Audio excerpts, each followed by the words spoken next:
नमस्कार। आज हम एक ऐसी कहानी पर बात करेंगे जो शुरू होती है सिर्फ $14 से, पहले दिन की बिक्री। सिर्फ $14? हाँ, और आज वही कंपनी अरबों डॉलर का एक ग्लोबल साम्राज्य है।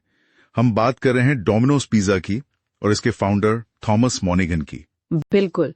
और हमारे पास जो जानकारी है वो एक वीडियो ट्रांसक्रिप्ट से है जिसमें ये पूरी कहानी है। तो आज हम इसी सफर को समझने की कोशिश करेंगे, कैसे एक मुश्किल बचपन से निकलकर कोई इतना बड़ा बिजनेसमैन बन जाता है। हाँ, और इसमें चुनौतियां, धोखे, नाम बदलने की नौबत और फिर कमाल के इनोवेशंस, सब कुछ है। चलिए शुरू से शुरू करते हैं। थॉमस मॉनिगन का बचपन। 4 साल की उम्र में पिता नहीं रहे, फिर माँ ने सरकारी देखभाल में दे दिया 7 साल के लिए। ये तो बहुत बहुत मुश्किल रहा होगा। यकीनन। और इसका असर उनकी पढ़ाई पर भी पड़ा।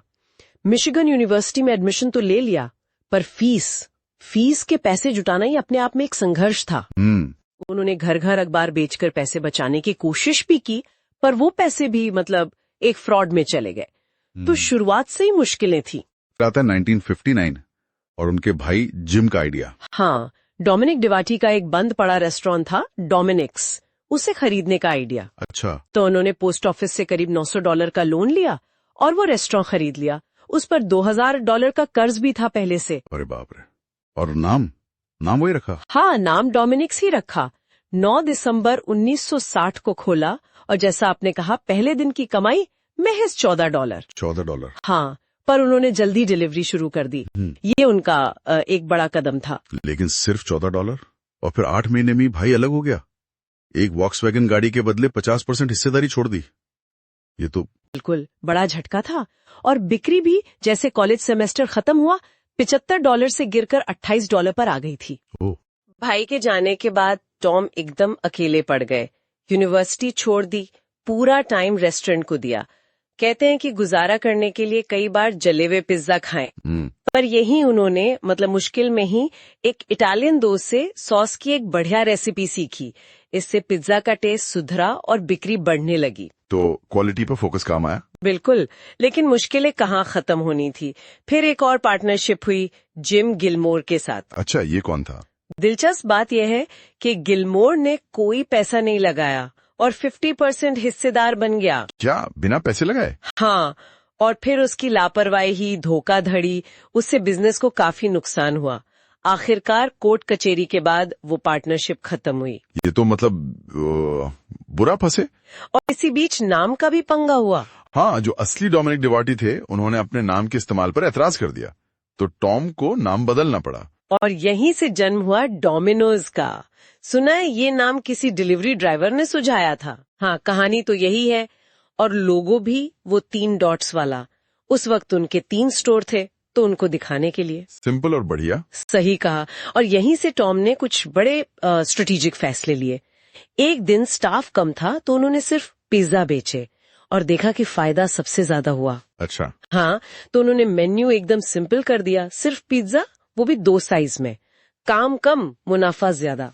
ये तो कमाल की सीख है। हाँ, सिंप्लिसिटी। हाँ, और फिर डाइन इन बंद करके सिर्फ डिलीवरी पर फोकस। बिल्कुल। गत्ते के डिब्बे इस्तेमाल करना, इंसुलेटेड डिलीवरी पाउच बनाना, ये सब उस जमाने के हिसाब से बड़े इनोवेशंस थे। डोमिनोज ने ही इसे पॉपुलर किया। इसने उन्हें पिज्जा हट जैसे बड़े प्लेयर से अलग कर दिया होगा, जो डाइन इन पर फोकस करते थे। निश्चित रूप से। उनकी लागत कम हो गई, प्रॉफिट मार्जिन बढ़ गया। फिर 1967 में फ्रेंचाइजिंग शुरू की, खासतौर पर कॉलेज कैंपस और मिलिट्री बेस के पास, जहाँ डिलीवरी की डिमांड ज्यादा हो। एग्जैक्टली। और विज्ञापन भी महंगे नहीं, सस्ते कॉलेज अखबारों में। रणनीति एकदम साफ थी।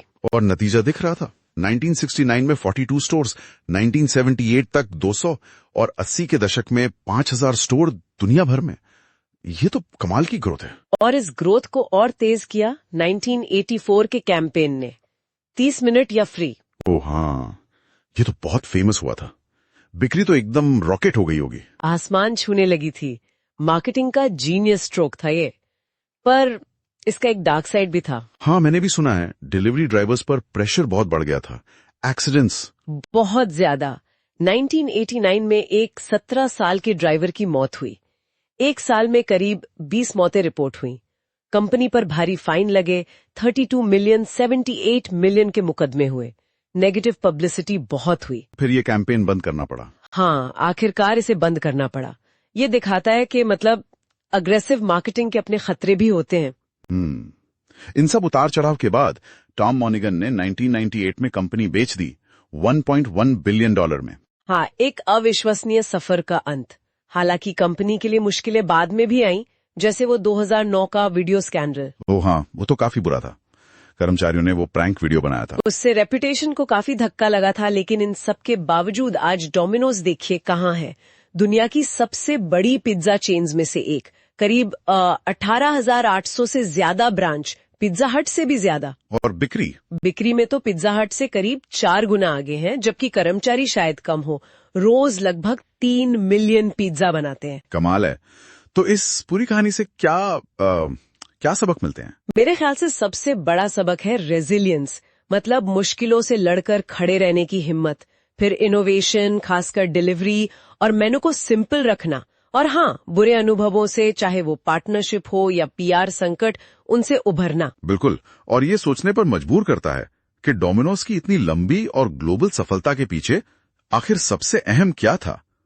क्या वो सिर्फ टॉम मॉनिगन का जज्बा था, या फिर उनकी वो जोखिम भरी मार्केटिंग, या फिर लगातार बिजनेस मॉडल को बदलते रहने, सुधारते रहने की उनकी काबिलियत? ये एक दिलचस्प सवाल है सोचने के लिए।